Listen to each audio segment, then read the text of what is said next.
by examining the legal constructions meant to deal with emergencies and change of circumstances.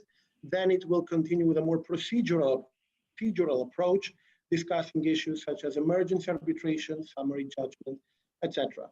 If you have any questions, you can type them in the Q&A session, and then we'll be happy to address them, time permitting, of course.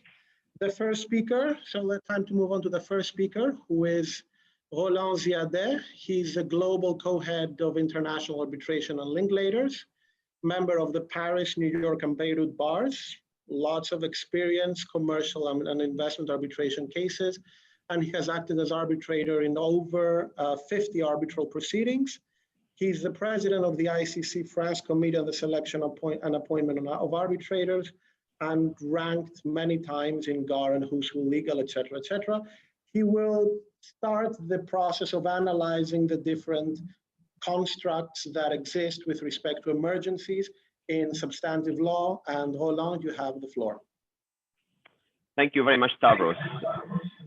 No doubt that the current pandemic and crisis have had, I would say, devastating impact on the global economy. The banking and finance industry could not and did not escape. They were not spared from the crisis and the tsunami effect of its ramifications. Just as the virus has spread without regard for barriers or borders, its effects on finance and the financial sector have been unprecedented and profound. They have created a situation of emergencies and change of circumstances in the broader sense, which are likely to result in numerous banking and finance disputes, some of which may be resolved through international arbitration, despite the relatively modest use so far of this mechanism of resolving disputes by the banking and financial sectors. I was asked to give you a high-level comparative overview of force majeure and related contractual and legal doctrines that may be invoked by a party to obtain relief from the consequences of its non-performance or delayed performance. These doctrines can be expected to be raised and discussed in some of the banking and finance-related disputes that may end up in arbitration. The term force majeure is sometimes loosely and I would say mistakenly used to refer to various types of contractual clauses and legal doctrines. However, the two main doctrines, force majeure and hardship, address different situations and produce different consequences. And the force majeure, a party's performance of a contractual obligation, is prevented by a circumstance that is beyond the party's control, unforeseeable, and incapable of being overcome. Under hardship, a party's performance becomes excessively onerous, though still possible. Moreover, the consequence, the relief where force majeure is proven, are different than hardship. The relief for force majeure is the suspension or termination of a party's contractual obligation to perform. The relief for hardship is usually renegotiation of the contract, or failing that, revision or adaptation of the contract by the judge or arbitrator, or termination of the contract either by the party or the adjudicator, the applicable remedy depending on the contract or applicable law. Thomas will be addressing in more detail the topic of the consequences and remedies applied by courts and tribunals in a few minutes. Some legal systems, particularly I would say under common law, may apply other legal doctrines to these or similar types of circumstances. Two examples among others: first, frustration. This stringent English law doctrine may be invoked to terminate a contract if the contract purpose has been defeated by external circumstances. And second, impracticability. Under US law or certain states, a party may be relieved of its contractual performance obligation if it can show that the performance would be so difficult and expensive as to be impracticable.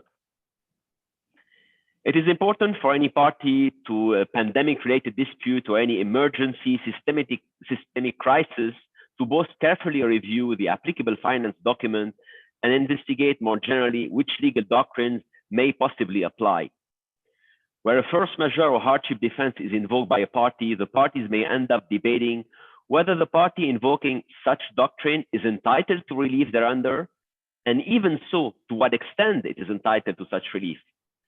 Disputes may arise notably about how the standard for qualifying for such relief should be interpreted, whether the particular factor circumstances meet them, which specific contractual obligation in particular may be affected, potential issues of causation, and of course, the legal consequences of force majeure or hardship on the relevant contractual obligation or relationship. Now, how do arbitrators tend to look at force majeure and hardship defenses? A force majeure or hardship clause contained in the parties' financial agreement will be a tribunal starting point, and I would say touchstone if a dispute has been brought to arbitration. The more specific and tailored such clause is the likelihood that the tribunal will, in case of a dispute, may merely rely and apply on the agreed clause rather than looking to interpret it is high and to supplement it with principles coming from the applicable law. Common example of ways to force majeure clause may be tailored by the parties include an agreed list, indicative or limitative of circumstances, the occurrence of which will be presumed to constitute force majeure, omitting the requirement that the circumstances causing the impediment to performance were not reasonably foreseeable at the time of contracting, specifying the duration of time within which a notice of a force majeure impediment must be given by the party invoking it, or specifying the duration of time after which a temporary impediment will give either party the right to terminate the contract. With respect to the financial and banking sectors, more specifically, it is not common for facility agreements to contain force majeure clauses, but they sometimes are featured in some of the derivative documents. Indeed, force majeure clause may be used, for instance, in the documents relating to the transaction being financed, for example, in project finance or real estate development finance transactions. That said, there is one obligation that is usually not excused, the payment of money. This is why loan agreements usually do not include force majeure clauses. In fact, loan agreements often have the opposite. Borrowers must always repay the loan on schedule, but lender may have material adverse change provisions that allow them to stop making disbursement. I will conclude with a few general considerations as to the pandemic and general emergency situation, crisis, or change of circumstances being found by a tribunal to be force majeure event or a cause of hardship. Historically, force majeure criteria have been rather strictly construed by courts and arbitrators. Indeed, it has been rare, for instance, for pandemic to qualify in practice as an excuse for non-performance. Likewise, courts and arbitrators have rarely found even serious and pervasive national, regional, or global financial crises to give rise to force majeure or impossibility defenses in commercial and financial context.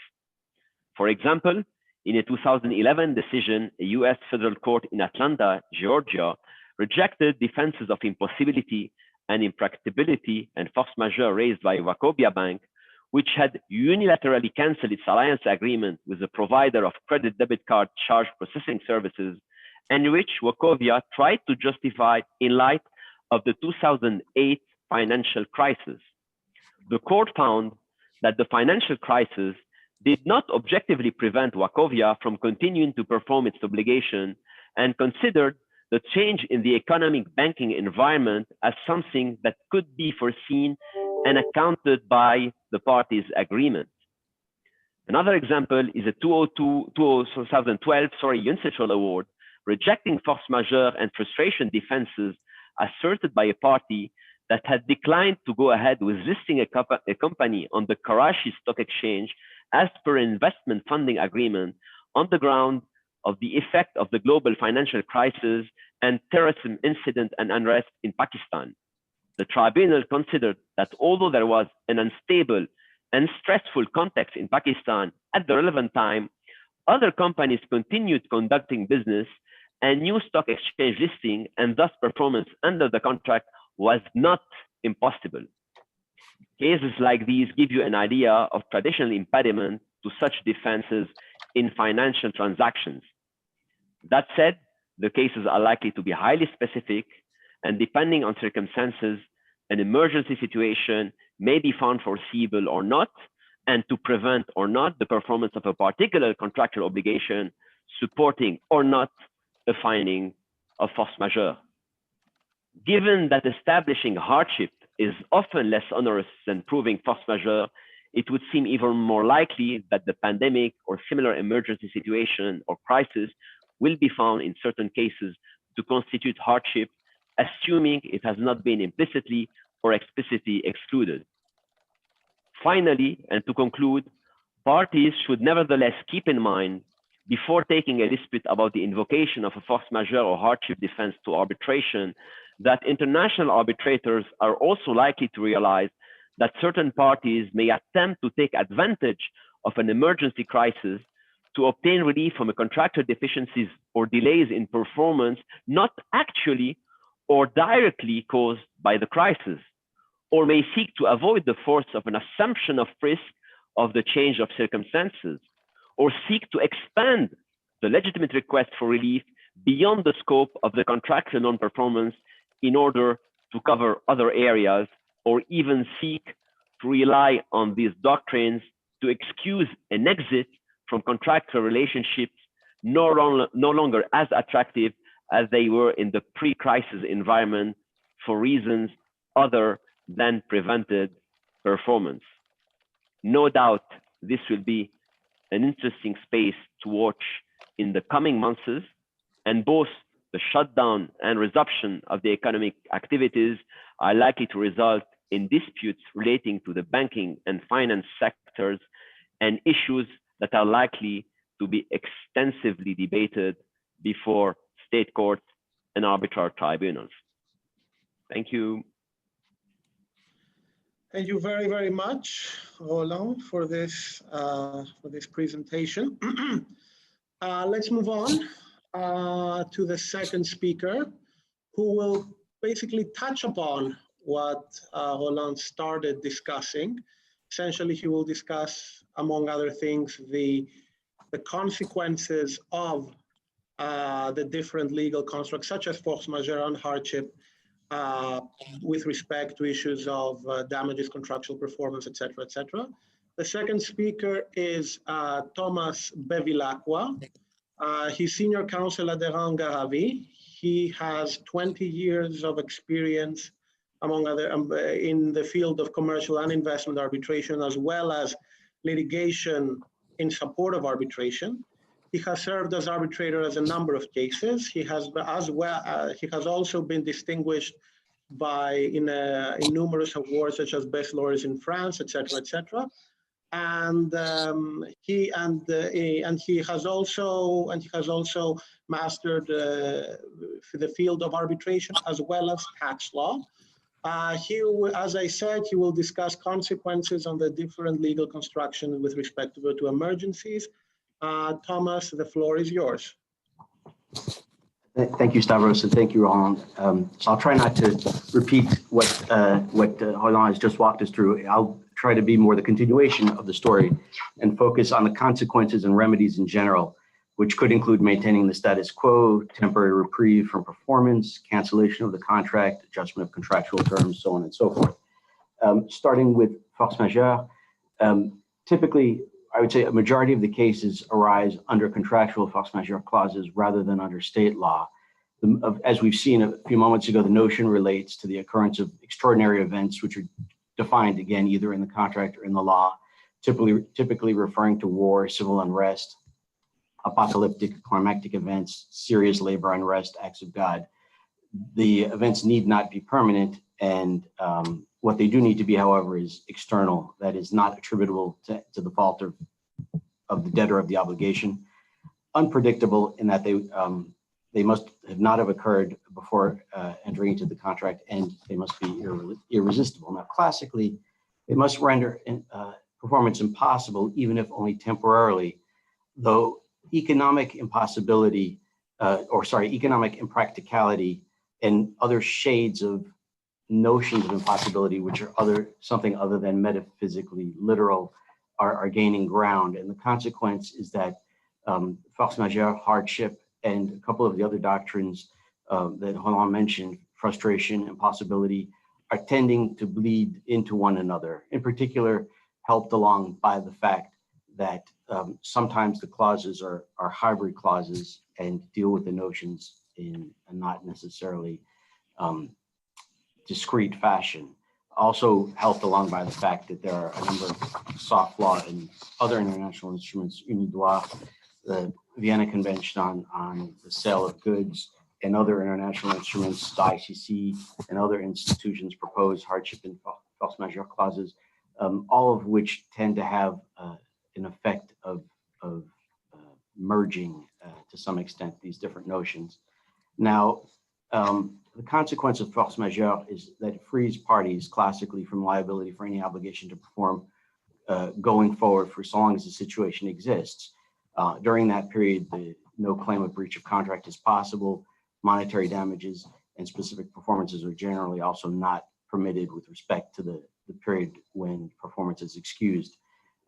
Creditor may, however, terminate the contract in general, if the performance is substantial or lengthy, just in the same way that in the event of a material breach, the creditor of the obligation normally is entitled to cancel the contract. An example, fairly classic of a provision of the law for force majeure is Article 1218 of the French Civil Code, which contains the elements we just talked about. The event has to escape the control of the contract debtor, couldn't have been reasonably foreseeable at the time the contract was entered into, and the effects of the situation could not have been avoided by appropriate measures. If the situation preventing performance is temporary, then execution of obligations on one side and the other are suspended. If the delay is expected to last over a longer period of time, then the contract can be terminated. And if the impediment is definitive, then the contract is simply terminated as a matter of law. Hardship is, as we saw, relates to the issue of the unforeseen alteration of the equilibrium of the contract in such a way that results in an excessive burden to one party. For example, the contract becomes vastly more expensive to perform or vastly less profitable. And the change of circumstances resulting in that were circumstances that could not be foreseen at the time of contract. In other words, they must involve something that's other than normal contracting risk. The consequence of hardship, again, typically the cases involve contractual hardship clauses, although there do exist legal provisions. An example is the third paragraph of Article 107 of the Algerian Civil Code, which in a way captures what we've just said. The event has to be exceptional, unforeseeable, generally applicable, and the performance, without becoming impossible, has to become so burdensome and present a menace to the loss of one of the parties, even in certain circumstances. That in such circumstances, that obligation can be reduced so that the obligation is no longer excessive.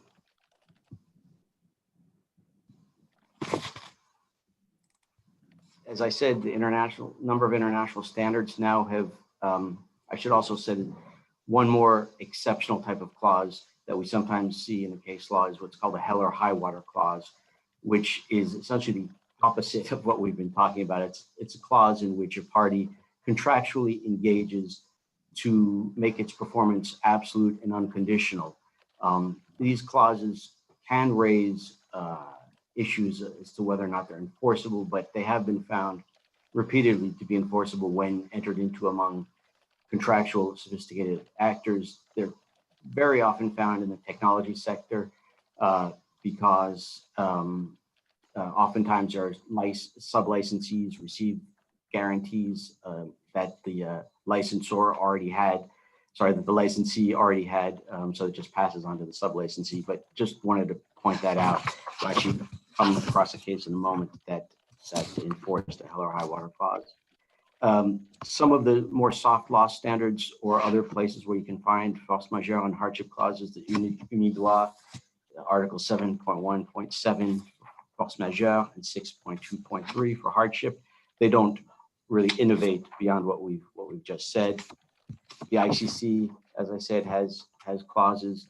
The CISG, on the other hand, the Vienna Convention on International Sale of Goods, has a combined clause which was done intentionally for the purpose of harmonizing the substantive law in the largest number of possible states. It's explicitly stated in the Secretariat's guide. So again, some of these are bleeding together. Let me just give you a few examples from the case law, a number of arbitration cases showing how these doctrines work. For example, ICC 15949, case involving a hotel management contract in North Africa, entered into shortly after the terrorist attacks of September 2001. Also shortly after terrorist attacks in Gerba, Tunisia in April 2002, and in Casablanca in the spring of 2003, also around the time of the Iraq War.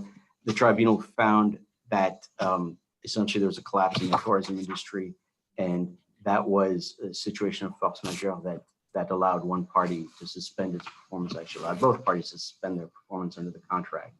But as Roland said, these cases are very, very fact specific.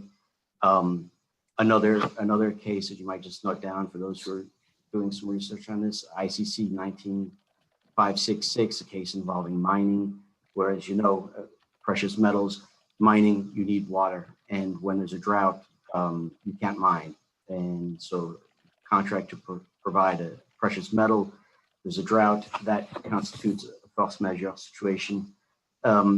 Issue of price collapse can sometimes be considered a situation of force majeure, but not always. It's very fact-oriented as to whether or not it was predictable. An example of this is ICC 16369. I think my time is coming to a close. I'll just throw out a few more. Case involving the hell or high water clause in an aircraft sale contract, ICC 18769. An issue of an oil field contract in Russia where legislation prevented the transfer of a license, but the legislation and the other impediments predated the contract. That's a good application of the principle that the factors cannot be within possible contemplation at the time of contracting. That was found not to be force majeure. That's Stockholm 196, 2011.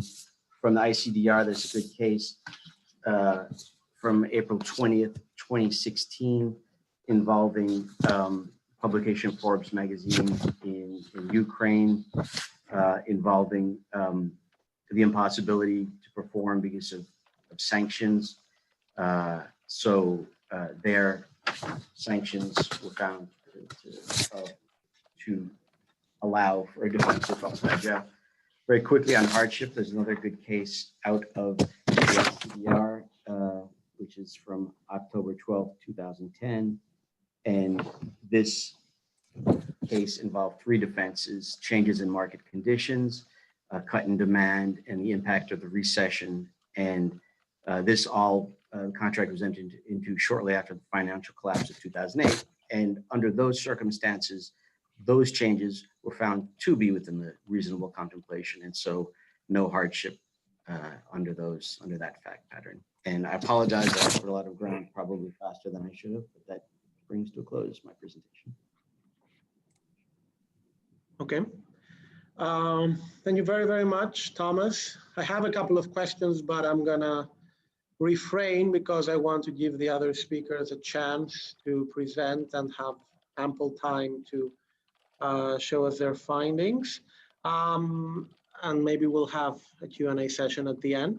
We're moving to the more procedural aspect of this panel, essentially how international arbitration can address the problems of emergencies in the banking and finance sector. I would like to stress out the importance of this section because historically there have been reports about this, that financial institutions have shown a lack of trust towards arbitration as they thought they were missing certain elements that would definitively, quickly and efficiently resolve any disputes. Whether arbitration and especially whether arbitration has these arrows in its quarry to address these concerns will be discussed by the panelists to follow. The first panelist who will discuss this issue is Luis Martinez. He directs the International Center of Dispute Resolution in the region, including the East Coast of the United States, Central and South America, the Caribbean, Spain, and Portugal. He's responsible for the ICDR's cross-border arbitration and mediation in the region. He's the honorary president of the Inter-American Commercial Arbitration Commission, and he's a prolific contributor to publications on international arbitration and a frequent speaker at worldwide programs, including this one. Thank you very much for presenting, Luis. He's going to discuss mostly matters of emergency arbitration from the point of view of the ICDR. Luis, the floor is yours. Stavros, thank you very much for the kind introduction. So a couple of mechanisms that I think are very helpful when time is of the essence, and how international arbitration has moved to provide these types of mechanisms that can be very helpful, again, when time is of the essence. I'll start off by referencing the inclusion of the AAA ICDR's International Expedited Procedures. We really designed these and introduced them in 2014.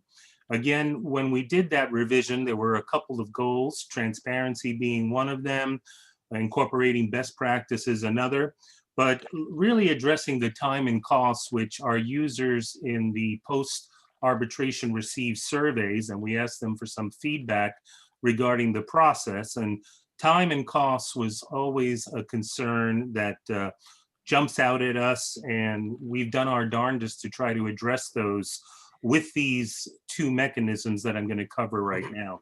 Now, the expedited procedures are applicable. You'll find them in their international rules. They supplement the international rules, which when they apply, it means that the particular provisions of the expedited provisions will be in force. And then where they are silent, you go and apply the rest of the international arbitration rules. So they work together. As far as the threshold, currently they apply in cases of $250,000 or less, but we are in the process of revising our rules, which should be out in March of next year. We're going to raise that threshold to $100,000. Some of the argument as to if the threshold is high enough or low enough, some of the things we looked at is the difficulty that the ICDR would have engaging the complexity of a particular dispute really at the time of filing. We recognize that the parties are in the best position really to understand the particular aspects of their case, the complexities that may be involved. So these expedited procedures were designed with the keeping in mind the flexibility that the parties by agreement can apply them in larger cases. And we think they are best suited to make that determination. Now, in terms of whether a party may object at the initial application of these rules, the ICDR will make their determination subject to the arbitrator's final determination whether they apply or not. We'll look at whether we're within the threshold amounts and perhaps some other views regarding the complexity and make that initial determination.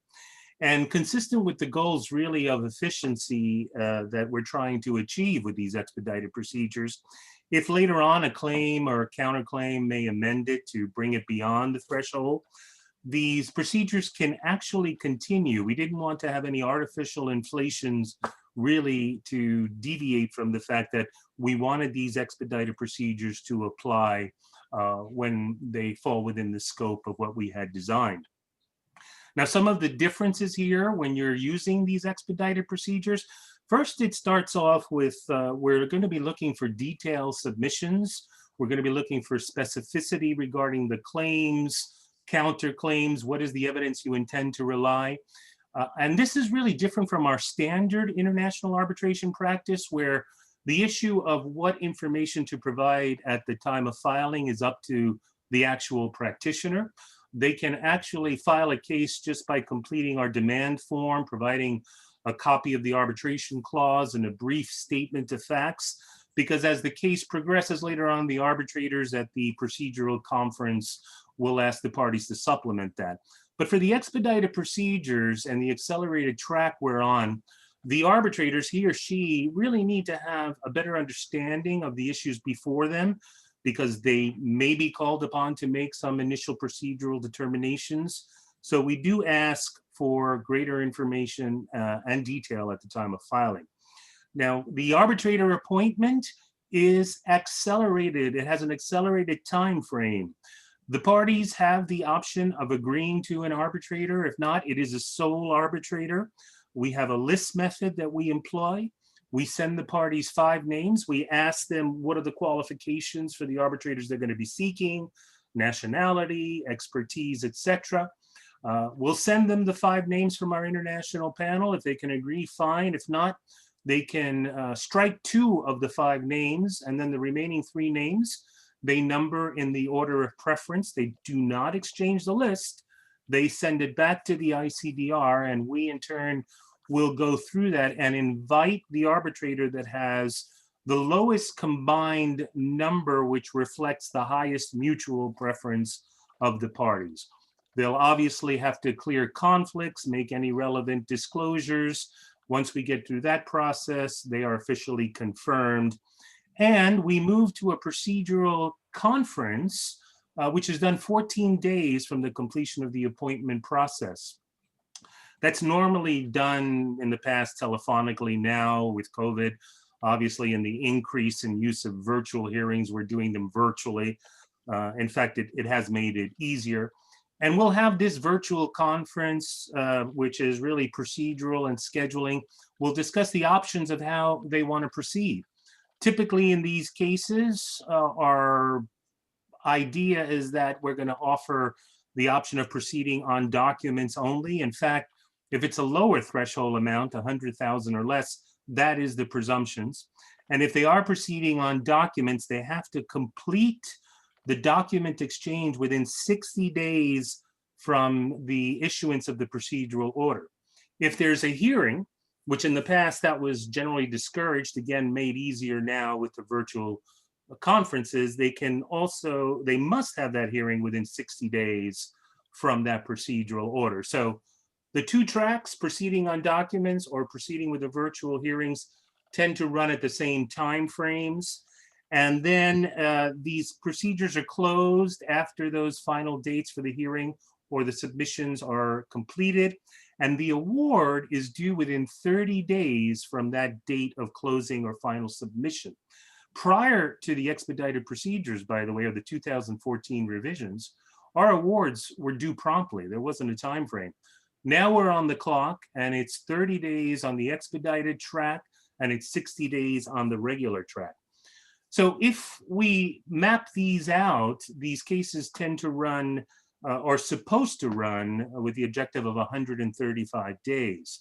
In reality, they're running more around 229 days, looking at the 2019 filings. We have seen that the parties, they do agree to extensions among themselves, so that does extend the time frame. What's interesting to note is that we also see a very high settlement rate for these cases under the expedited procedures. Granted, they are smaller, generally smaller claim amounts, but as I said, they have been applied in larger cases, and the settlement rate is running at 79%. So in 2019, we actually had 111 of our international arbitrations follow through and use the expedited procedures. The other mechanism that is available and has been used is access to the emergency arbitrator mechanism. I'm proud to say that we were the first international institution to introduce that mechanism in 2006. So far in the last 14 years, we've had 116 cases access our emergency arbitrator mechanism. And now many institutions and their rules also offer this particular mechanism, which makes sense because prior to its existence, as you know, if you needed interim provisional conservatory measures at the time of filing, you had to wait for the arbitrators being appointed, thereby forcing you to go to court, which was really inconsistent with the fact that you drafted an arbitration provision and wanted to avoid each other's courts and stay within the arbitral framework. So we've had 82 cases pursuant to the international rules, 32 under the commercial rules. The ICDR administers cases under both the AAA's international rules and its commercial domestic rules, which parties sometimes opt for in an international contract dispute. 51 cases, the applicant won partially or full, 29 cases in which the applicant lost, and most of those, when I've read these awards, is because the tribunal did not feel they were really exigent circumstances. They felt they were advancing the decision that should have been disposed of finally in the merits in the regular award. 19 cases were settled, 16 withdrawn, and 1 administratively closed. I can tell you, by the way, when these cases come in, it really is all hands on deck. It's labor intensive for the case directors. We immediately initiate these cases within 1 business day.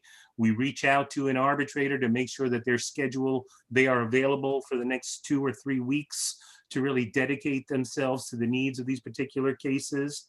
Everything is done via conference call or virtually, as we do today, to get them appointed and to clear conflicts. And the form of the decision is either an interim order or a partial award. They're quite well done and quite rapidly disposed of.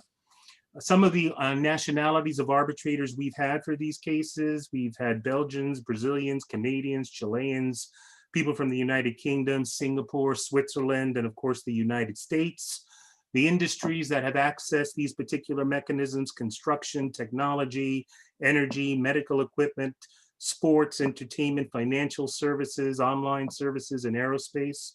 And the average time from initiation to award on these particular cases is 3 weeks. Some of the types of relief that are sought, some examples I can give you is a claimant sought an order to prevent irreparable harm due to the respondent's use of their confidential client's data list. Claimant sought an order to enjoin the respondent from disclosing confidential website information.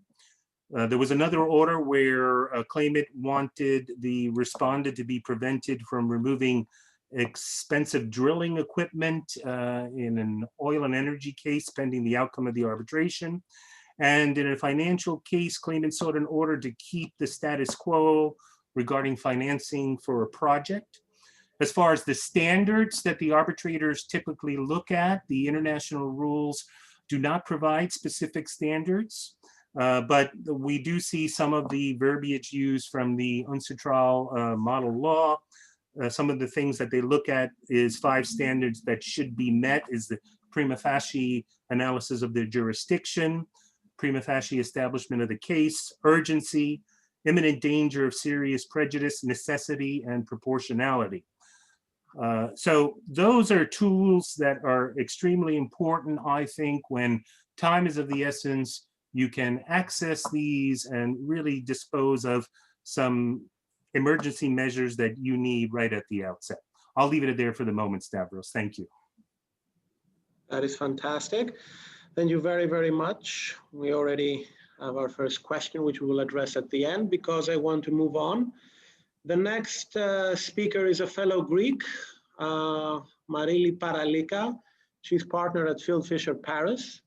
She is a member of the ICC International Court of Arbitration for Greece and a member of the ICC Commission and ADR. Also a member of the Board of Directors of Arbitral Women. She has authored numerous articles and publications and a regular speaker in international arbitration. And something I personally didn't know, although I should have, she teaches at the Faculty of Law of the University of Athens. Like all of the other speakers, she has also been a future leader in Who's Who Legal Arbitration Guide. And that's about it for now. And Marili will discuss the approaches on interim relief by national courts and tribunals from the perspective of different national laws and general considerations for arbitration of banking disputes before Claire ends the panel. Marili, please go ahead. Thank you very much, Stavros, and thank you again to the organizers for the initiative and for the invitation to join you today. I will start by, as Stavros said, I will discuss the approach taken by national courts when being requested to award interim relief. But first, I wanted to comment on the apparently reservations expressed by parties in particular financial institutions, reservations towards the use of international arbitration in their disputes. And one reason that has been given for that is the perceived unavailability of interim relief. Now, I totally agree with Luis that there are tools available to parties to have access to resolving their dispute quickly, and especially in case of emergencies. And I would actually argue that there are probably too many options, because when in need of interim relief, parties can go and they agree to arbitration. They can go both before an emergency arbitrator, before the tribunal, but also before national courts. One could say that there are probably too many options available. And I would like to stress the fact that parties should not hesitate, indeed, to agree to international arbitration for resolving banking and finance disputes. But in case of emergencies, they should consider very carefully the options available to them and make the right strategic decisions. And why am I suggesting that? Because there are different considerations depending on where the parties apply for such relief. For example, if the tribunal is already in place and there is a need for interim relief, it might be a good idea to apply before the tribunal. The requesting party, when it does so, appears in good light before the tribunal. There are chances that the opposing party might comply voluntarily with the order of the tribunal, because it would not want to have the tribunal drawing negative inferences from its resistance to do so. It might be less cumbersome because the tribunal already knows the facts of the case, but the parties should know that the tribunal's powers are limited to the parties in the arbitration. Now, state courts, if one were to apply to national courts, have other advantages in that their orders for interim relief can actually encompass concerned third parties to the arbitration. For example, in a case where it's necessary to prevent a bank that is not a party to the arbitration from making payments under a letter of guarantee, for example. The other advantage of applying to national courts is that such interim relief can be requested on an ex parte basis, that is without notifying, without the knowledge of the respondent party, which can be necessary in some cases to avoid the risk that the respondent might dissipate of its assets or destroy information, or even call bank guarantees too early.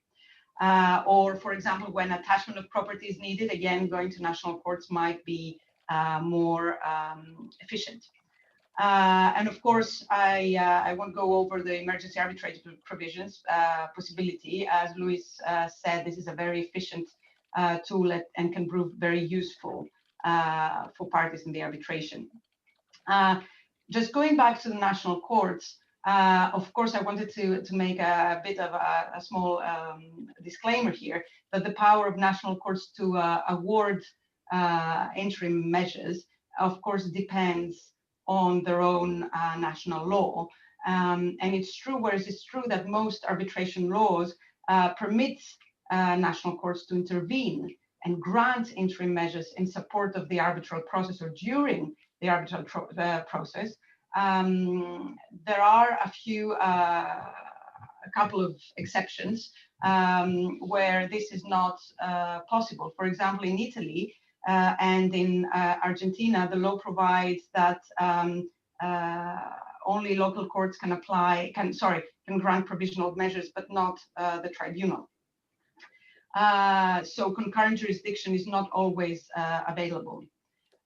So I will just look at a couple of examples. I wanted to focus on the position of English courts when granting interim relief in the context of arbitration.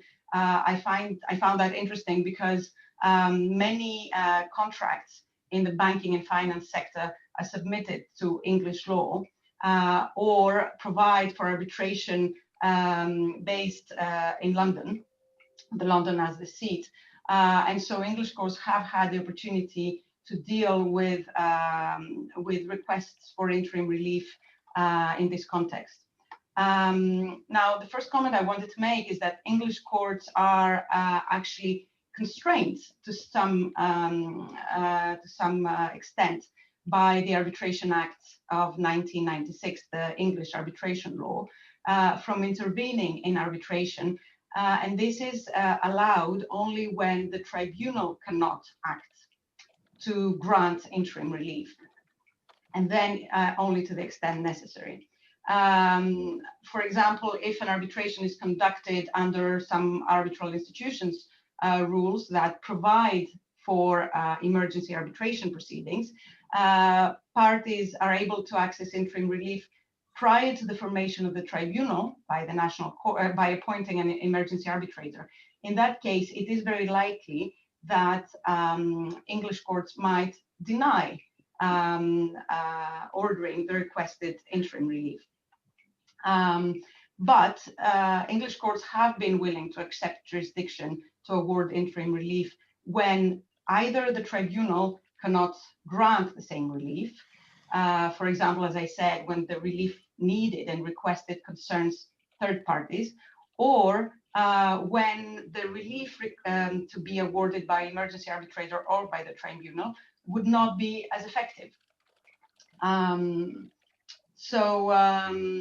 It's also interesting to know that English courts may entertain and award interim relief in relation to any arbitration, wherever the seat of the arbitration might be, but they might refuse to exercise their powers if the fact that the seat is elsewhere than in England would make it appropriate for the English courts to intervene. In that case, they have a look, they consider the whole, all the circumstances and whether there is any link between the dispute and England. I see that I'm running out of time. I will just go straight to a couple of examples. One concerns a case from a few years ago between Gerald Metals versus the trustees of the Timis Trust, which goes to show the interaction between national courts and emergency arbitrator provisions. In this case, the dispute arose out of a contract of guarantee concluded by the parties, and it was referred to LCAA arbitration. Claimant applied to the LCAA for the appointment of an emergency arbitrator with a view to seeking an order which would prevent the respondent from disposing of assets. Now, in the meantime, the respondent gave an undertaking not to dispose of any assets, and the LCAA rejected the obligation to appoint an emergency arbitrator. Then claimant applied to the English courts for a freezing injunction, and they wanted more information from the respondent about the location of those assets. And the court refused the application on the basis that it had no power to intervene. And it held that they did not have the power to intervene because it would not have been appropriate given that the LCA rules provide for emergency arbitrator proceedings, and also because the respondent had already voluntarily supplied, as I mentioned, information about the assets. So in this case, emergency arbitrator provisions under the LCA rules have effectively limited the court's the court's power under the English Arbitration Act to order interim relief. And the second case I wanted to mention, it's a recent one from 2020 between ETC Export Trading Co. Versus Apples Importer. In this case, the English courts granted injunctive relief in favor of a seller under a sale contract who had a performance guarantee and wanted to prevent the buyer to enforce the bank guarantee because it was trying to enforce it in breach of the contract.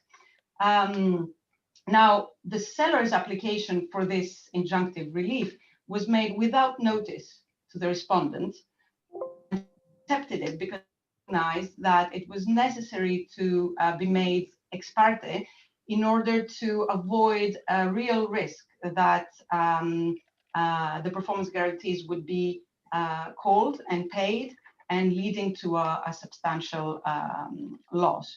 And so there was an urgency, and the court did grant the interim relief requested under the English Arbitration Act, section 44. I think I will stop here because my time is up. Just to conclude from where I started from, I think that indeed, even in case of need for dealing with emergencies and when it's necessary to seek and award interim relief, there are options available to the parties when they decide and they choose to submit their disputes to international arbitration. Thank you. 1 second, excuse me. Thank you very, very much. We're starting to have a lot more questions. But before that, let's have the last speaker of the panel present her views on a very interesting subject, which is mostly summary judgment in international arbitration and its impact on banking matters. It is, we're glad to hear from Claire Morel de Westgaver, partner at Bryan Cave Leighton Peisner, with lots of experience in LCIA, ICC, Icdr, UNCITRAL arbitration. She has also sat as an arbitrator and co-arbitrator in LCIA, WIPO, and CEPANI arbitrations, also recognizing Who's Who Legal as a future leader in arbitration. And right now we are lucky enough to hear her views on the matter. Claire, you have the floor. Thank you, Stavros, and thanks for the organizers for having me, and thank you to all of you for joining this excellent program.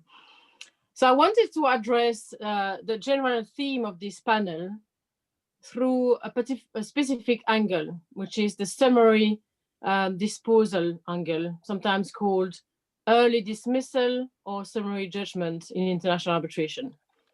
There are a number of reasons why I think this particular procedural tool falls squarely within the theme of the panel, but due to lack of time, I will focus on two reasons. The first reason is that historically, the financial services sector has been reluctant to embrace arbitration. We've heard that already, but one of the reasons why it was so, I'm saying it was the alleged lack of summary procedure in arbitration.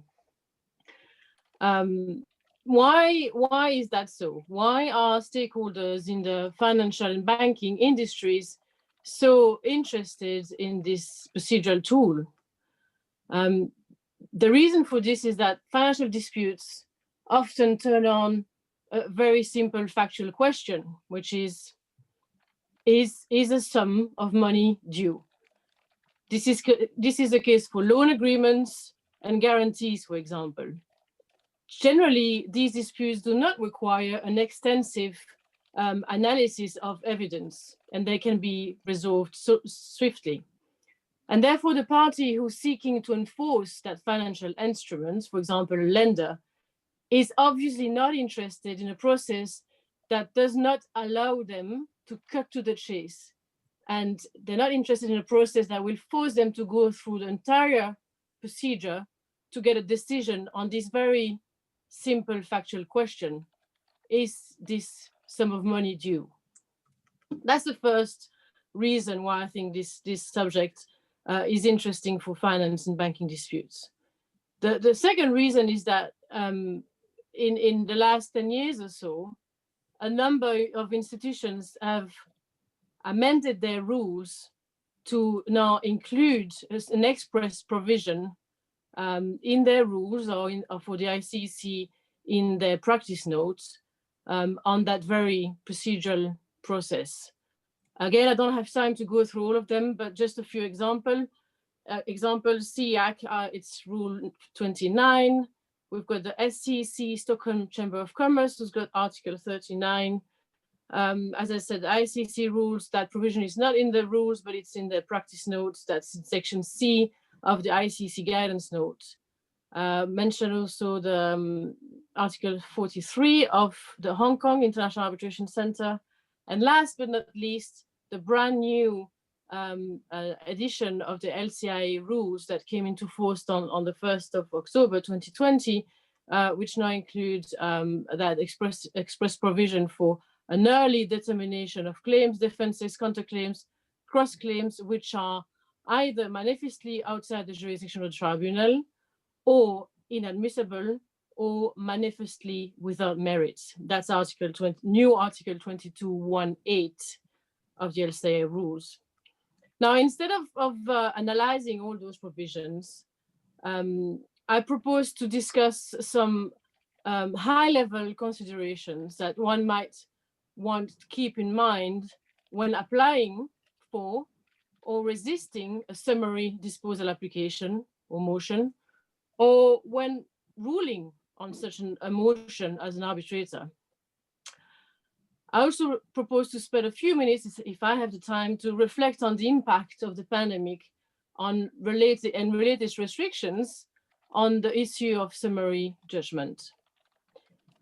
So the first consideration is, what do you do if the arbitration in which you're involved is governed by arbitration rules which do not include an express power to arbitrators to dispose of a claim or defense on a summary basis? I know that this is the case of the Icdr rules. I'm aware of Article 20.13 of the rules, but those rules, offer the possibility to tribunals to bifurcate proceedings, deal with issues on preliminary issues, also invite the parties to focus on certain issues that could dispose of the entire claim. And that's fine. What do you do when you're in that scenario where you don't have an express provision for summary judgment in the arbitration rules? Well, generally, that's not a problem at all. Why? Because under most arbitration regimes, including rules and laws, such power is generally deemed as falling within the scope of tribunals' general procedural powers to conduct the case in a fair and effective manner. This was confirmed in the well-known case of Travis Cole versus SR Global. This was a decision rendered by the English court in 2014, but the case involved an award that had been rendered in the US, and there were also proceedings in the US as well in relation to an attempt to vacate the award in the US, and the English court proceedings related to the enforcement of the award in England. Again, sadly, I don't have the time to talk about this case, but I definitely recommend it to you if you're interested in this topic, and particularly if you are in this scenario where you want to persuade the tribunal to dispose of a claim or defense on a summary basis, and there is no such provision in your rules. The second consideration is due process. Whether there is a specific rules or not, power or not in the rules, a tribunal will always need to ensure that the party that is defending the motion to dismiss has adequate, reasonable opportunity to defend the motion and its case under that's the issue that is at stake in the motion. That's of course fundamental to avoid issues at the enforcement stage. The third consideration is timing by which an application for summary judgment can be made, timing for the other side to defend itself on the motion, timing for the tribunal to render the decision. So keep those in mind. There may be some specific time limits in the rules, but if there's no such, there is no specific process in the rules, then it's important to keep those time limits in mind for both due process, and also to make sure that that the procedure itself does not significantly impact the overall length of the arbitration. The fourth consideration is the form of a decision. Most rules provide that the decision can be either take the form of either an award or an order. My preference would be that the decision be made as an award, but of course for enforcement reasons. Last but not least, another consideration is what is the pandemic and the related measures. What are the impacts of the pandemic and related measures on the financial sector, and also on the way international arbitrations have been handled since the beginning of the pandemic? And I'm talking here about remote participation in virtual hearings. I think in relation to the impacts on the financial sector, we've heard about that, so I'm not going to cover that. But I think there is a point to make in relation to potential synergies between summary judgment and virtual hearings. I think that it's clear that what we've seen with virtual hearings is how much flexibility those new settings have brought to the process. And my prediction is that in the new environment, it will be easier to persuade a tribunal to consider a summary disposal application than it used to be before the pandemic. The reason for this is that generally tribunals want to hold a hearing to give an opportunity to the defending party to present its case. And so in my view, the fact that fixing and holding virtual hearings is so much easier now is likely to mean that tribunals are going to be more agreeable to the suggestion to have a summary procedure on a specific question. So I will leave you, with that thought, and I look forward to hearing some views on that last suggestion. Thank you. Thank you very, very much, Claire. Sadly, we are way beyond our time limit. Just if we have time, I would like to address one very, very short question, if that's fine. What is, and if we can make it a short answer as well, that would be fantastic. What is the view towards expert witnesses, witness statements, et cetera, to in emergency, if possible, in emergency arbitration? Is there any way for improvement? Is there any way that this can be taken into account? This was one of the questions asked by the members of the panel, and I thought that we could address it as briefly as possible, given that we're in expedited proceedings as well. Whoever wants to take the floor can take the floor. I will just say, from a procedural component and the rules being applied, there is no, it is not something that you can include it. In other words, you can use it.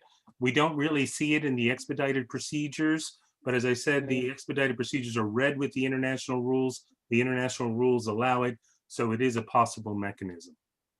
Okay, very good. Unless anyone else has anything to add, I'm very sorry, but we do not have time. So thank you. I would like to thank all of the participants for their very, very worthy contribution, for a very fruitful discussion. I would like to once again apologize to the attendees, but we do not have time. We have to move on to the second panel, which is equally interesting. I would advise you to stay for this panel as well. And I would like to give the mic to Imad Khan, who will take it from there. Thank you, Stavros. Let me just do the usual Zoom. Everyone can hear me, right? Yes? And can I ask the second panel to please turn on their cameras?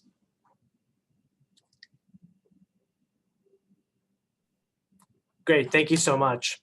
And by nodding your heads, you can let me know if you can hear me. Great, thank you. I just, would hate to start speaking to nobody. Good morning, good afternoon, and good evening to our audience from around the world, and welcome to the second panel of today's rather interesting program. This second panel will build upon what you've sort of heard about commercial arbitration in the banking and finance sector and move the ball to a different side of the court and discuss banking and finance disputes in the investment arbitration realm. As Stavros mentioned, my name is Imad Khan. I'm an associate in the International Arbitration Group with Winston & Strawn, and happy to be the moderator for this panel discussion. Let me just set the stage before we start our panel discussion here. Now, investor-state arbitration in the banking and finance industry is not a topic that gets much attention, despite the fact that players in this industry are perhaps one of the largest sectors included in cross-border transactions and cross-border deals, right? And perhaps this makes sense why we don't pay as much attention to it, because when you look at the number of claimants in investment arbitrations that hail from the banking and finance industries, the number is small. So I took a look at Icdr cases that were registered in just 2019 to see how many came from the finance sector, and it was just about 5%. And even when you look at the entire history of Icdr cases, starting in 1966 all the way through last year, only 8% of the disputes that were being heard had to do specifically with the banking and finance industries, even though we know for a fact that many other industries, cross-border investments, are in fact backed by the banking and finance industries. And in fact, in my own practice, such institutions often can be stakeholders in the background, even when an investment arbitration is going on, not necessarily as a claimant, but perhaps as stakeholders who has backed or funded an investment across the border that might become the subject of an investor-state arbitration. An additional important thing to note, I think, in this realm is that banks and financial institutions, in fact, have rights provided to them by investment treaties.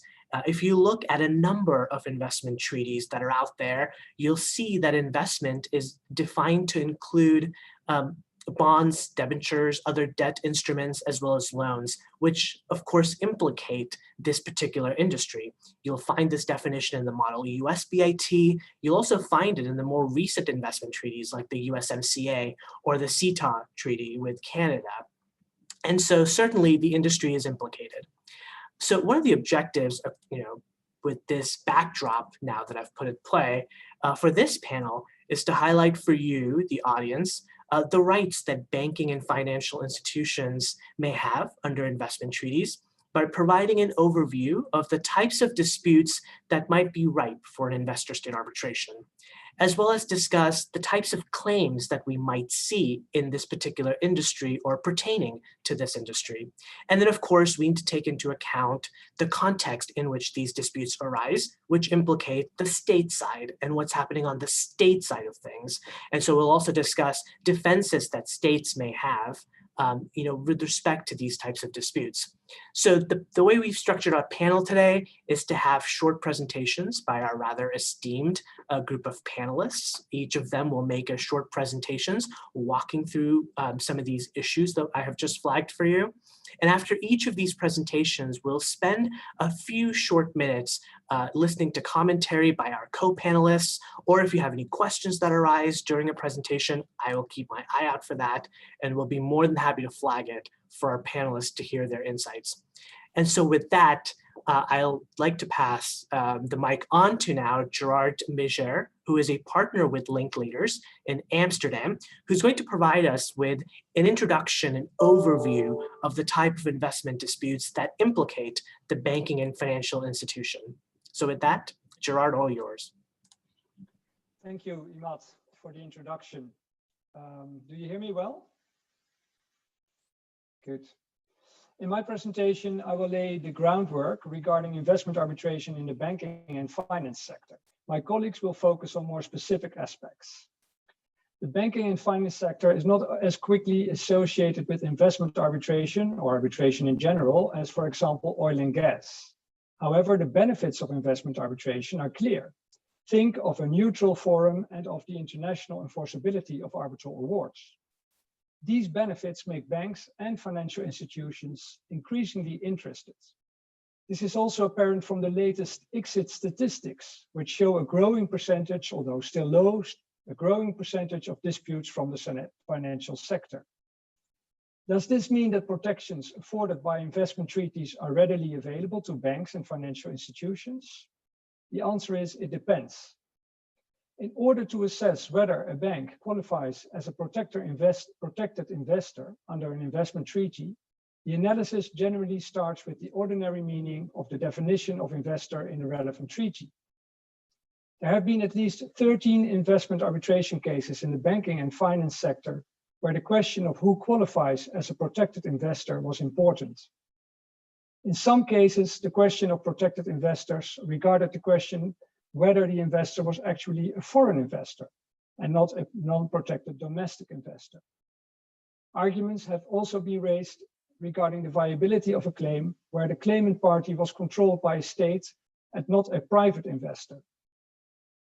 In Standard Chartered Bank versus Tanzania, the question was whether Standard Chartered Bank itself or its Hong Kong subsidiary had made the investment. In Capital Financial Holdings Luxembourg versus Cameroon, for instance, the tribunal found that the domestic investor did not have its registered office in Luxembourg, and that simply created the appearance of a Luxembourg company to benefit from the treaty protection for the purposes of the arbitration. In Blue Bank International versus Venezuela, the bank brought a claim as a trustee, but the tribunal found that it was not sufficient for the bank to qualify as an investor under the applicable treaty. Another interesting element concerns the protection of bondholders in investment arbitration. In this respect, investment arbitration tribunals have even allowed so-called mass claims. And I only have to mention the matter of Abaclats versus Argentina as a well-known example. After we tackled the question of whether banks qualify as investors, the next issue is obvious. Do the assets or the economic activities of banks and financial institutions qualify as protected investments? And again, it depends. Investment treaties will most often contain a definition of what a protected investment is. Many times these definitions are broad, as we all know. There are investment treaties like there are also restrictions. For example, there are treaties like the UK-Tanzania bid that have been interpreted to protect only investments that are made by an investor in some active way. For example, in the Standard Chartered Bank case, the meaning and implication of the use of the preposition of was discussed since the relevant article of the bid indicated that the tribunal's jurisdiction was limited to investments of the claimant, which the tribunal interpreted as requiring an investment being made in an active sense by the investor. The bank in that case was found not to have a protected investment. The claimant only had passive ownership in another entity that had actually actively purchased an asset. The passive ownership was not enough, thus the tribunal. In the case between Postava Banka and Greece, the tribunal found that the Greek government bonds that the claimant owned were not protected investments under the Greek-Slovakia bid. The tribunal ruled that the definition of investment in the treaty was not unlimited, although it was broadly worded, and that government bonds had distinct characteristics that set them apart from corporate debt, and that nothing in the treaty made clear that the parties intended government bonds to be covered, while it was clear that corporate bonds were covered. Of course, we know that in other cases, tribunals ruled that sovereign debt fell under the definition of protected investment. Think of the several cases brought against Argentina. In the specific cases against Argentina brought under the Italy-Argentina bid, the text of the treaty itself was key as to why government bonds were considered to be protected investments. The Italy-Argentina bid makes express reference to, and I quote, obligations, private or public titles, etc. Such express reference to public titles is not found in all bids, of course. In the Argentina cases, also the famous Salini test was discussed, but tribunals have relied on them as guidelines that should be applied in a flexible manner. Additionally, there have been other cases in which tribunals have found that bank loans or hedging agreements qualify as protected investments under the relevant treaties. One case involved a British bank and Belize. In that case, the bank entered into certain loan agreements with entities in Belize that were later acquired by the state of Belize. And those loan agreements were not repaid, and the tribunal found that these loan agreements were indeed a protected investment under the treaty. Also, in the Deutsche Bank versus Sri Lanka case, the tribunal found that the hedging agreement qualified as a protected investment under the German Sri Lanka bid. Based on the text of the treaty, the tribunal indeed found that the hedging agreement was legal property with economic value and the claim for money with economic value as provided in the bid. In the very recent decision rendered in August of this year in an ICSID case between Porticom, a German financial services provider, and Spain, the tribunal found that project finance in the form of long-term loans and interest rate hedging instruments constituted a protected investment under both the Energy Charter Treaty and the ICSID Convention. And as far as I know, this is the first time in investment arbitration that the tribunal has found that project finance constitutes a protected investment under an investment treaty. Of course, the specific facts of the case and the wording of the relevant instrument need to be taken into account. The Porticom award remains unpublished, but it was reported that the tribunal was split in reaching its conclusion that there was a direct relationship between the investment on the one hand, and the dispute on the other hand. And it is not a given that such a direct relationship will always exist in other cases. In any event, claims brought by financial institutions on the basis of measures taken by states against projects that they have financed are still quite unusual. Of course, we also need to realize that some investment treaties literally exclude protection in relation to measures regarding financial services, sovereign debt, or financial or economic crisis. The latter, for example, through the explicit wording of provisions on essential security, or through a broad interpretation thereof. This brings me to my last point, namely the kinds of measures by states that may give rise to investment arbitrations. These include regulatory measures, bailouts, bank resolution measures, measures combating financial crisis, tax measures, and measures taken in the context of criminal proceedings. Investment arbitrations very often arise as a result of changes to legal frameworks in the context of political instability or a change of regime. For example, investment arbitrations in the banking and finance sectors also arose further to the annexation of Crimea by Russia. Investment arbitrations have also arisen in the context of measures taken in the course of financial regulation, specifically measures taken in response to the alleged misconduct of banks or bank shareholders. Investment arbitrations may also arise in the context of measures taken in response to financial or sovereign debt crisis. For instance, in the case of Banco Popular, the bank was placed into resolution by Spanish authorities and sold to Santander for €1 after it was deemed failing or likely to fail by the EU Single Resolution Board. And this has led to 2 pending arbitrations under the Mexico-Spain bid that have since then been consolidated. Other examples include the cases of Addiko Bank against Montenegro and of Raiffeisen Bank against Croatia, as a result of changes in the respective legal frameworks of Montenegro and Croatia, further to Switzerland's decision to detach the Swiss franc from the euro in 2015. Finally, I would like to mention the Ping An versus Belgium case. Ping An, a mainland Chinese entity, launched an ICSID claim against the Kingdom of Belgium after Belgium bailed out the Belgian subsidiary of Fortis Group. And the bailout resulted in the dilution of Ping An's shares in the Belgian subsidiary, which prompted Ping An to launch the claim. However, ICSID dismissed, or the ICSID tribunal dismissed the claim due to a lack of jurisdiction. Some technicalities I will not discuss. All in all, considering all the aforementioned, I conclude that investment arbitration may indeed be relevant for the resolution of disputes relating to the financial sector. Thank you very much. Thank you, Gerard. It's certainly clear from your presentation that there are many types of regulatory measures, actions by states, and even economic contexts implicating banks and financial institutions that actually may give rise to investment arbitrations. Any comments from the panel at this point before we move on to hear from Samantha?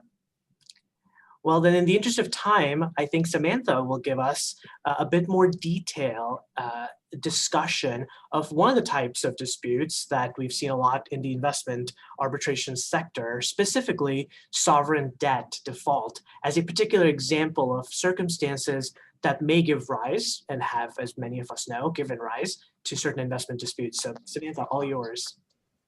Thanks, Imad. And thank you very much to the organisers for having me and to all of you for attending today. So sovereign debt, it's a big deal. According to the IMF, sovereign debt balances have reached a record high of $66 trillion in 2019, representing around 80% of global GDP and over half of the value of global debt markets. And that number is almost sure to increase this year, with governments around the world setting records for one-time debt issuances to avoid economic collapse during the pandemic.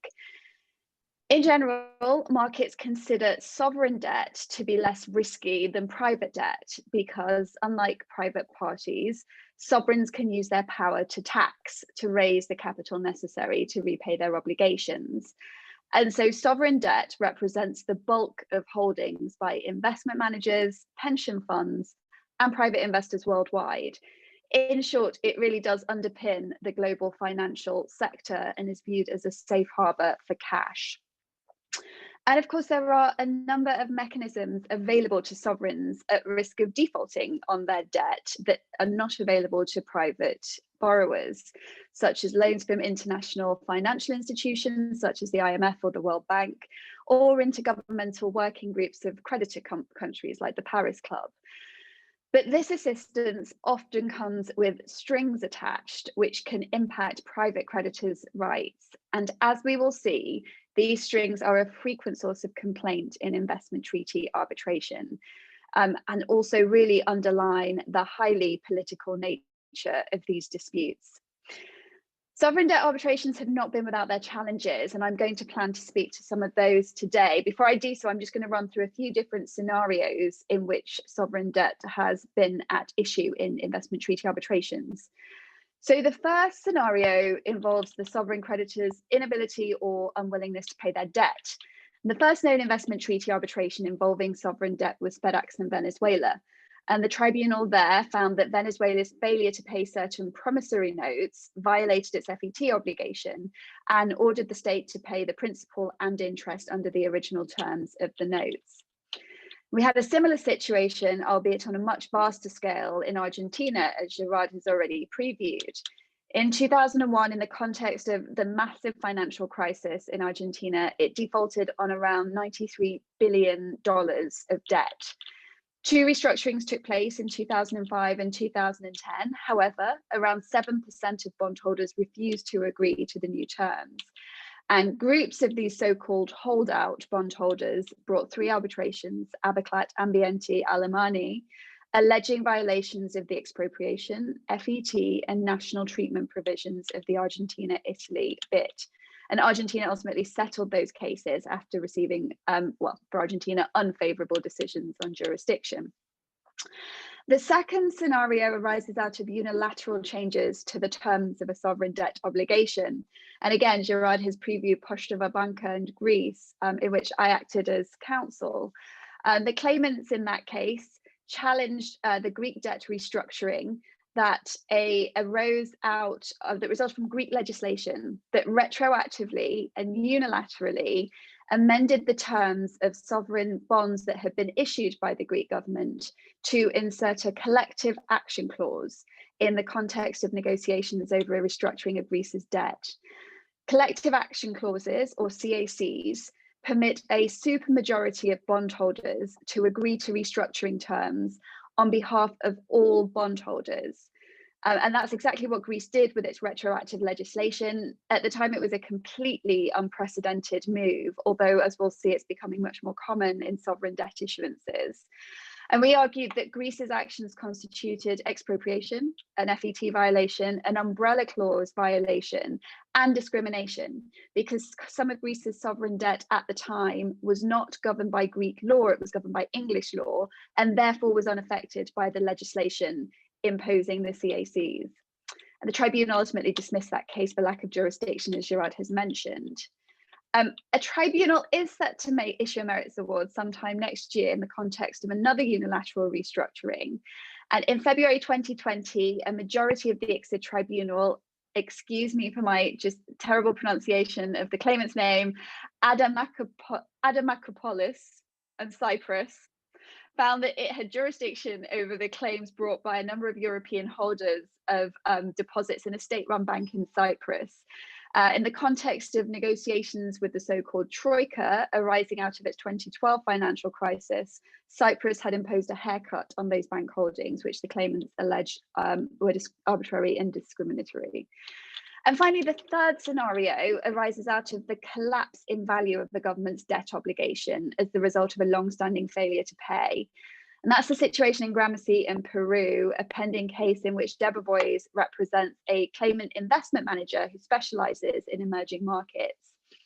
In the 2000s, Gramercy had bought sovereign bonds that the Peruvian government had issued nearly 40 years earlier in exchange for the expropriation of a swathe of land roughly the size of Portugal. The nominal face value of these bonds had eroded as a result of hyperinflation and currency redenominations in Peru. But in 2001, the Peruvian Constitutional Court ruled that the government had to pay the land bonds principal and interest at current value. The government issued a series of formulas in order to calculate that value that deprived Gramercy of what it claimed to be around 98% of the true current value of those bonds. And Gramercy's alleged expropriation, discrimination, and violation of the minimum standard of treatment. And I believe that an award is expected next year in that case. So I just want to touch on a couple of jurisdictional issues which have been particularly at issue in these cases, in particular the debt restructuring cases. Gerard has very, very helpfully previewed the fact that when we talk about jurisdiction and what is an investment, you start by looking at the language of the specific treaty. And in the Argentine cases, as Gerard said, you had obligations and you have public titles as explicitly listed examples of investments. And the tribunals found that the government bonds in those cases fit within those categories. Tribunal in Postova took a different and, frankly, in my view, questionable approach and held in essence that because the definition of investment made explicit reference to corporate debt, but no reference to sovereign debt, the latter wasn't covered. Gerard mentioned that earlier. And the tribunal reached this decision despite the broad chapeau in the treaty, the every kind of asset language that we're all used to, and the explicit reference to loans, claims to money, or any performance under contract having financial value. Basically, the tribunal held that the bonds couldn't be equated to loans because there was no privity between Greece and the claimant banks who had purchased their interest in the bonds on the secondary market. The Cellini criteria have also been at issue. The Argentine tribunals found that the sovereign bond interests sold on secondary markets meet the Cellini criteria because the foreign capital that these secondary market transactions attract ultimately feeds into Argentina. There's a contribution to the economy. The bonds have a long maturity period, duration, and there is a risk of sovereign intervention and failure to pay interest and principal, risk. However, there were two dissenting opinions in those cases, which held that because of the, as I said, the lack of privity, the secondary market nature of the interests that were held, there was no direct contribution into the Argentine economy. And the tribunal in Postova actually reached a similar conclusion to those two dissents. It found that the contribution criteria had not been met because the monies raised by the bonds were destined for general budgetary purposes and not specific public works or services. And they also found that there was a lack of operational risk as opposed to general commercial or sovereign risk of default. And so there wasn't the sort of risk that you need for Cellini. And again, it's hard to square this conclusion with more general trends in investment treaty cases. And in particular, the tribunal's decision around risk would appear to exclude any debt instrument from the protection of the Icdr Convention, which just cannot be the right conclusion. I'm going to just say a couple of words on damages and then trends, and then I will wrap up.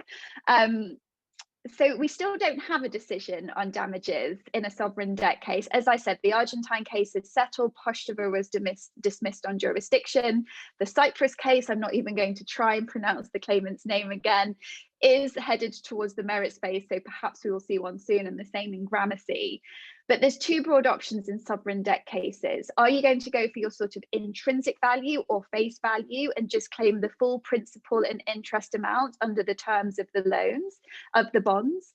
Or are you going to go for FMV, fair market value, i.e. what the claimant would have been able to sell their bonds for on the market immediately before the measure in question, which of course is the standard measure of compensation?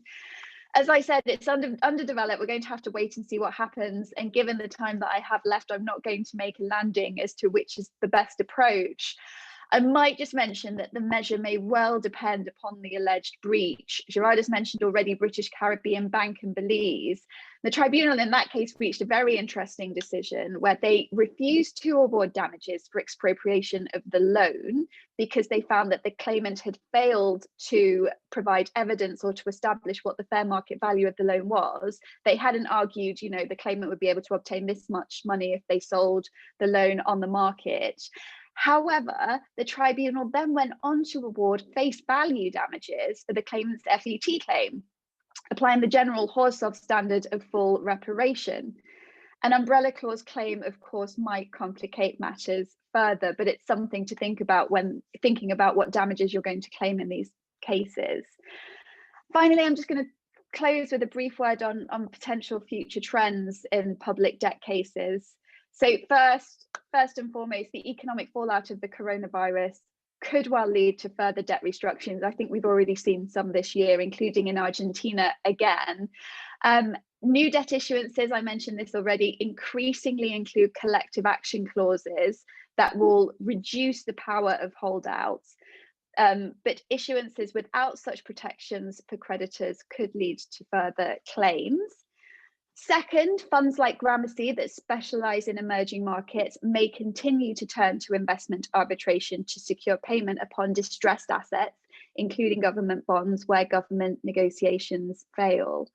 And finally, in the EU, ongoing discussions about how to approach overburdened Eurozone countries will continue.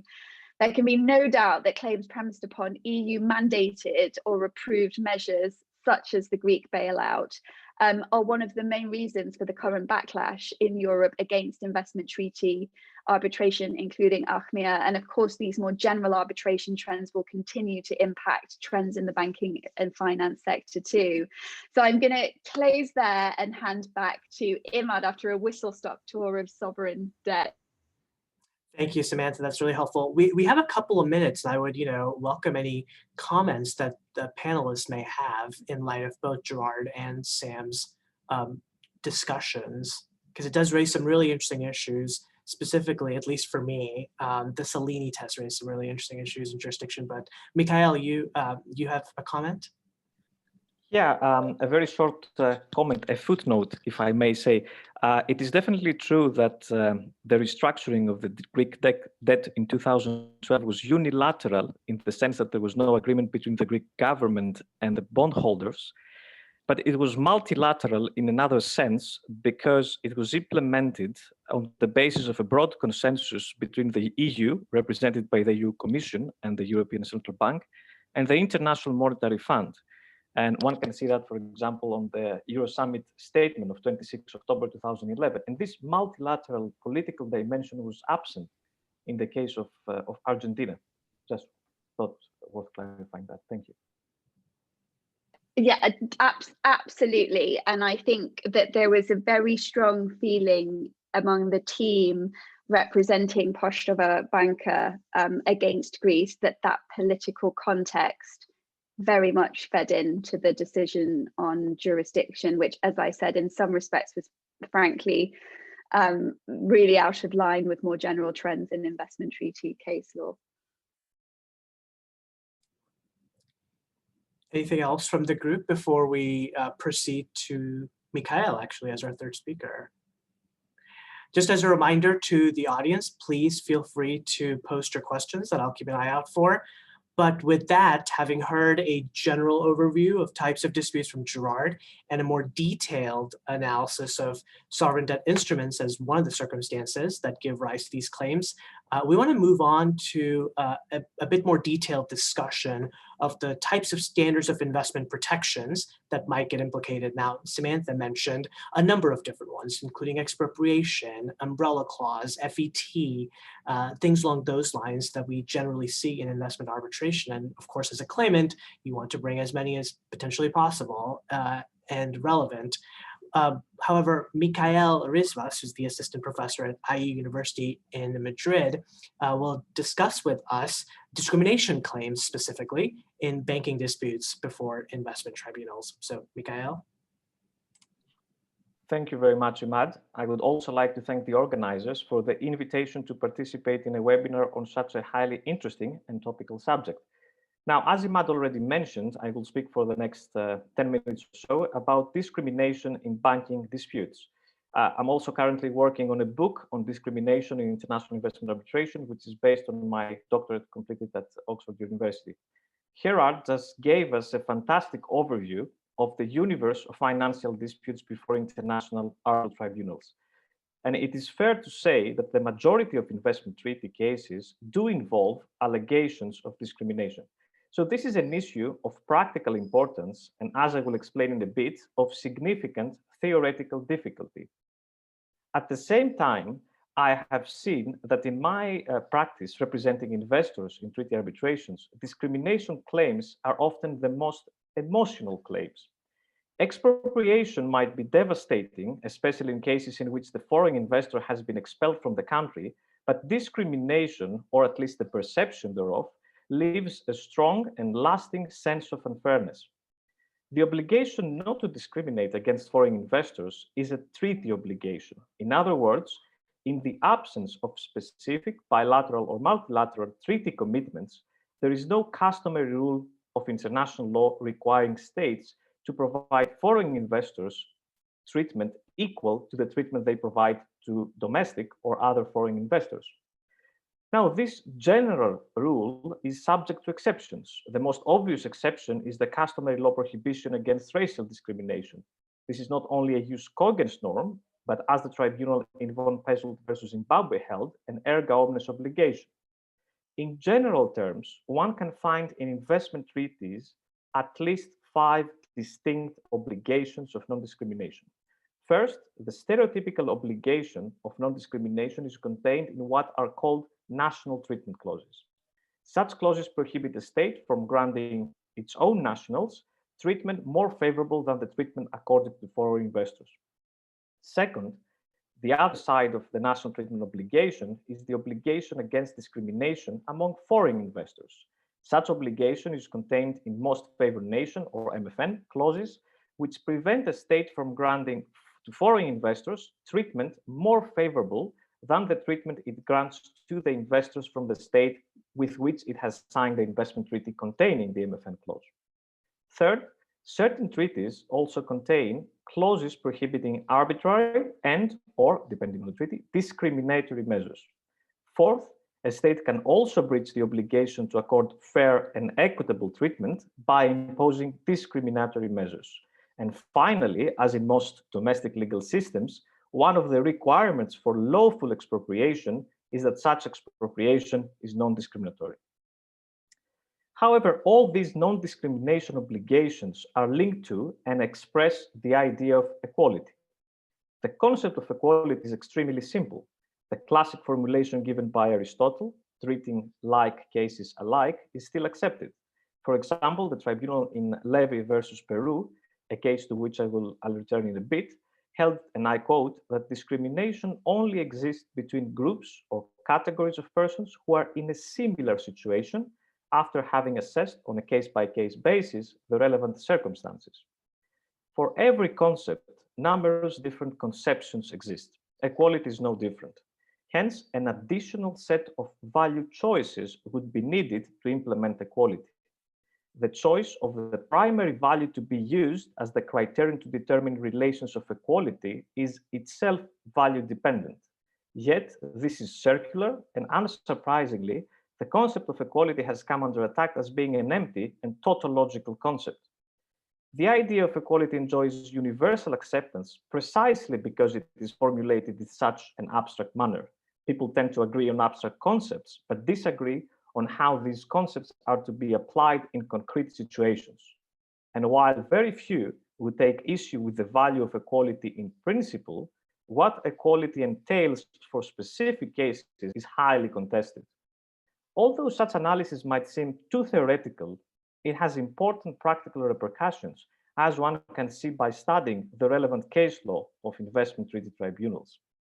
In that context, I will refer to certain important cases in the banking sector, but I have to disclose from the beginning that in one of these cases that I will mention, Martin versus Cyprus, I represented the investor. In Saluka versus Czech Republic, a landmark banking case, the tribunal set out the test for finding discrimination under the fair and equitable treatment standard. And I quote, "State conduct is discriminatory if similar cases are treated differently and without reasonable justification," end of quote. The test for establishing discrimination under a national treatment or MFN clause is similar. The tribunal first examines likeness between the foreign investor and domestic, or in the case of MFN claims, foreign investors. Second, it compares their respective treatment. And finally, examines whether difference in the treatment is motivated by the investor's nationality. In the next few minutes, I will focus mainly on the first and the last aspect of the test, not only because I don't have time, but also because they illustrate the interpretative problems created by the vague nature of the concept of equality. In banking cases, one could make the argument that any comparison must not only involve the shareholders of different banking institutions, rather than the institutions themselves. This was an argument raised by Cyprus in Martin versus Cyprus, but it was rejected by the tribunal. Generally, three main criteria have been used by tribunals to determine likeness: producing competing products or providing competing services, operating within the same economic sector, or being subject to the same regulatory framework. More often than not, these criteria have been used cumulatively and without a clear methodology.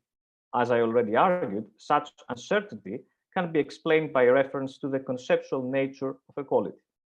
In Saluka versus Czech Republic, the expert introduced by the Czech Republic highlighted differences in liquidity, credit rating, and business strategies between the banks concerned. However, the tribunal concluded that the banks were in a sufficiently comparable situation on the basis of their large non-performing loan portfolios, recapitalization needs, inability to raise capital from their shareholders, and the need of state intervention in the light of their macroeconomic significance. Importantly, the tribunal noted that the government provided financial assistance to the bank after nationalization, thereby, and I quote, implicitly recognizing that all the banks were in a comparable situation. Likewise, in Martin versus Cyprus, the tribunal found that the Investors Bank and the Bank of Cyprus, a domestic bank, were in similar circumstances on the basis of several indications: size, systemic nature, exposure to the Greek market, registration in Cyprus, recapitalization needs, and further clarified that the fact that the financial conditions of the two banks were different was not per se a sufficient ground to disprove that the banks were in similar circumstances. Turning now to the non-reasonable justification or connection with investors' foreign nationality aspect of the test. In Janin versus Estonia, the measure, the withdrawal of the banking license in that case, was found to be consistent with national treatment as, and I quote, there was no indication that the Bank of Estonia, the central bank, specifically targeted the investors' bank. And again, is a direct quote, and claimants have failed to prove that the withdrawal of the license was done with the intention to harm the bank, end of quote. In Saluka versus Czech Republic, the tribunal found that the investors' treatment was indeed discriminatory.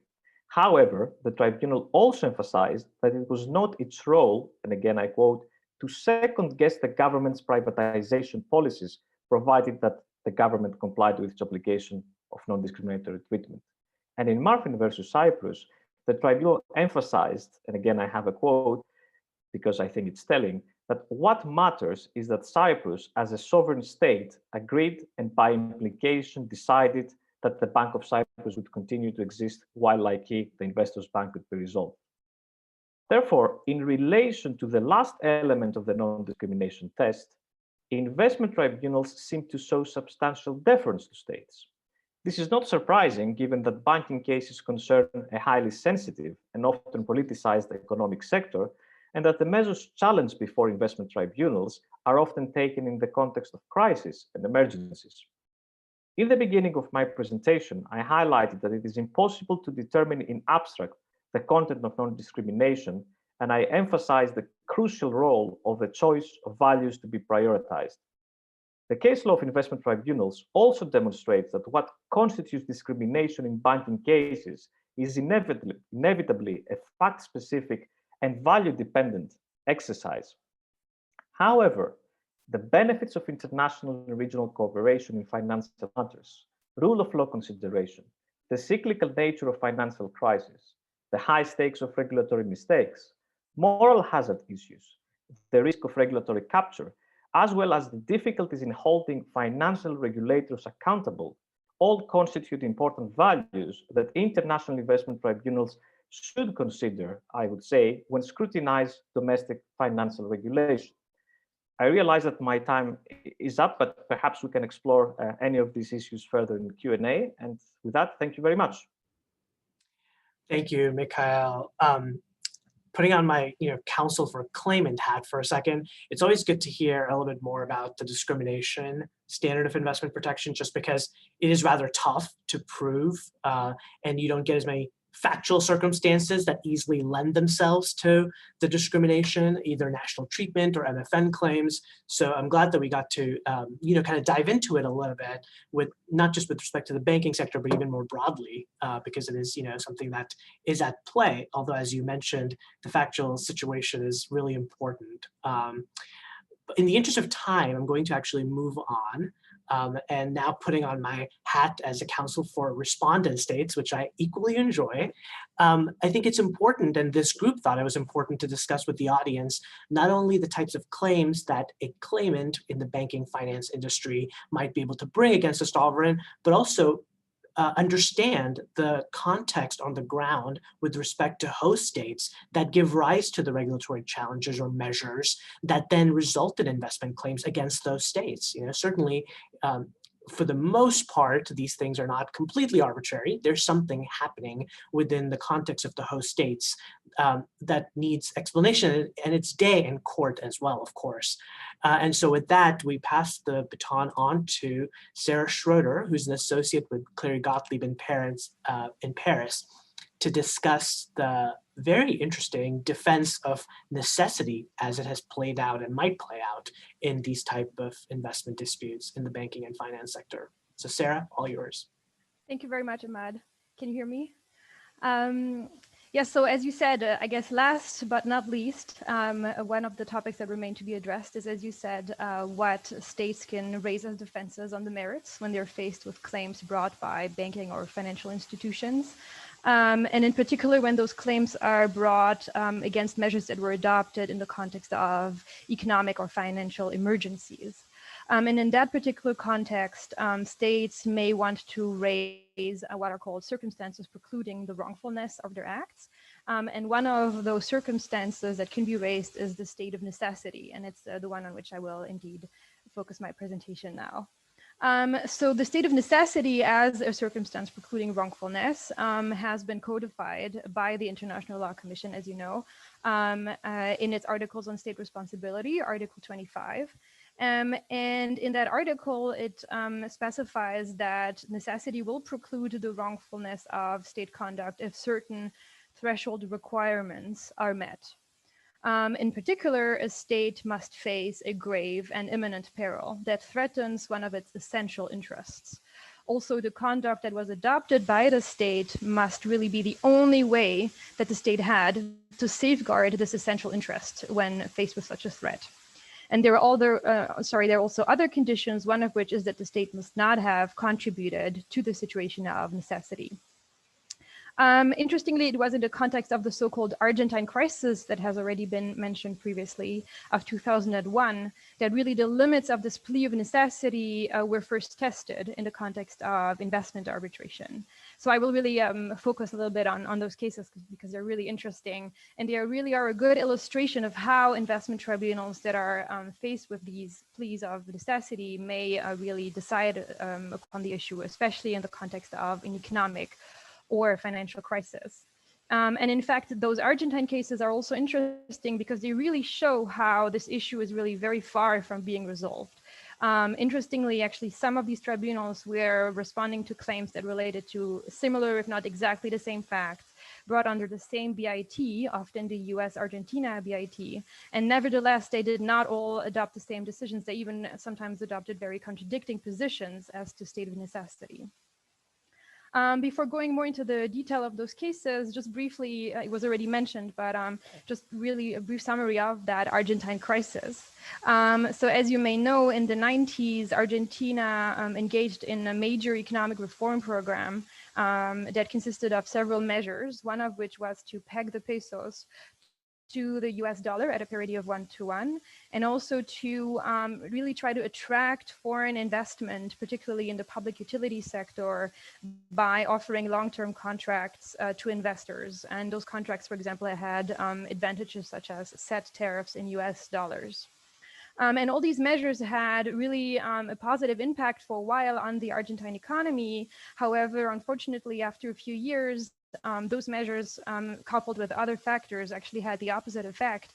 And in the early 2000s, Argentina was faced with an unprecedented financial crisis and one of the worst recessions of its history, coupled with then social unrest and also very high political instability.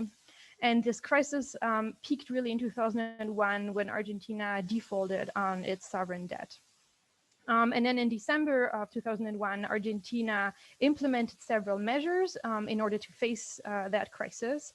And one of those measures was, for example, to repeal this measure of pegging the pesos to the dollar, and also forcing the conversion of all dollar-denominated bank deposits into pesos at a very disadvantageous exchange rate. And of course, all these measures had very negative impacts on foreign investors that were attracted previously by Argentina through all these previous measures. And a lot of these foreign investors brought investment claims against Argentina. And as I said, under the basis of various BITs, in particular, the US-Argentina BIT.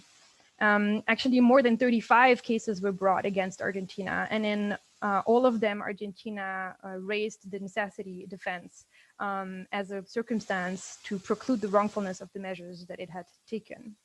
However, interestingly, it is only in 2 out of those more than 35 cases that investment tribunals accepted the necessity defense. And in those 2 cases, which are LG&E and Continental Casualty, those cases were based, as I said, on the US-Argentina BIT. And in that BIT, interestingly, there's also a clause which was raised in addition to the state of necessity defense under customary international law. And that's our Article 11 of that BIT, which is called a non-precluded measures clause or an essential security provision, which essentially says that the treaty does not preclude the state, in this case Argentina, from applying measures that it considers necessary for the protection of its own security interests, essential security interests. So what are the main takeaways of those Argentine cases when it comes to state of necessity? Well, first of all, most investment tribunals agreed that the state's economic and financial stability as such qualifies as an essential interest or an essential security interest under the necessity defense. However, the tribunals generally did not agree on whether the Argentine crisis was in and of itself of sufficient gravity to constitute a state of necessity under international law. Several tribunals insisted on the fact that the necessity defense really imposes a very high standard. For example, the tribunal in CMS held that in order to qualify as a state of necessity, such an economic crisis must be catastrophic or equivalent to total economic and social collapse. And the CMS tribunal found that in the particular case at hand, Argentina was not facing such a sufficiently severe crisis in order to be considered as a state of necessity. Other tribunals have, however, not agreed with that assessment. For example, continental casualty. In that case, the tribunal said that when making the assessment, it must consider that a significant margin of appreciation must be granted to states when applying a particular measure. And the tribunal said, I quote, "A time of grave crisis is not the time for nice judgments, particularly when examined by others with the disadvantage of hindsight." Interestingly, though, while most tribunals agreed that Argentina's situation was indeed grave, or even grave enough to justify the measures that were adopted, most tribunals then found that the other conditions of state of necessity were not met. And I will focus briefly on two of those conditions. One is the only way or only means requirement, and the other one is the non-contribution requirement. So the only way requirement is the requirement pursuant to which, as I mentioned earlier, necessity may only be invoked if the state, if the measure taken by the state is really the only way the state had to safeguard that essential interest against that particular threat. And really, traditionally, that condition has been interpreted to mean that the plea of necessity will be really excluded if there were any otherwise lawful means that were available to the state, even if those means were more costly or less convenient. So this obviously is a very severe hurdle and potentially really high threshold to reach, particularly when applying state of necessity to economic crisis, because arguably there could always be a more costly alternative measure that the state could have pursued in such a situation. And actually, again, in the Argentine cases, the tribunals did not agree on how to apply that requirement. Most tribunals considered, such as the CMS or the Enron tribunal, that indeed Argentina had other means available to it and that it could have therefore adopted those more lawful means instead of the measures it adopted. Enron, for example, the tribunal in Enron was relatively severe and said, I quote, that there were always many approaches to address and correct such critical events as an economic crisis, and it is difficult to justify that none of them were available to the Argentine case. Other tribunals, again, have disagreed. I will not go into this, but for example, the continental casualty case that I mentioned earlier, the tribunal again there said that Argentina, in fact, had no other reasonable choice available to it. But that is more of a minority view. Finally, the non-contribution requirement that I mentioned is again a very high threshold. Here, the idea again traditionally is that necessity may only be invoked by the state if it has not in any way substantially contributed to the state of necessity that it invokes. And this element was really widely debated again in the context of the Argentine crisis. And except for a few exceptions, all tribunals, in fact, that analyzed that element found that Argentina had contributed to the 2001 financial crisis, particularly by adopting ill-advised economic policies.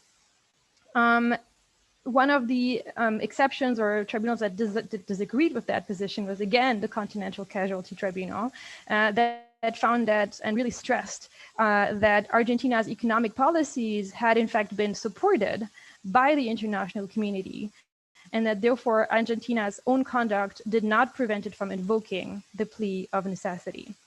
The LGNE tribunal, which is the other tribunal again that accepted the state of necessity defense, also agreed that Argentina had not substantially contributed to the crisis, and in fact instead had tried to remedy it by adopting the only means that were available to it.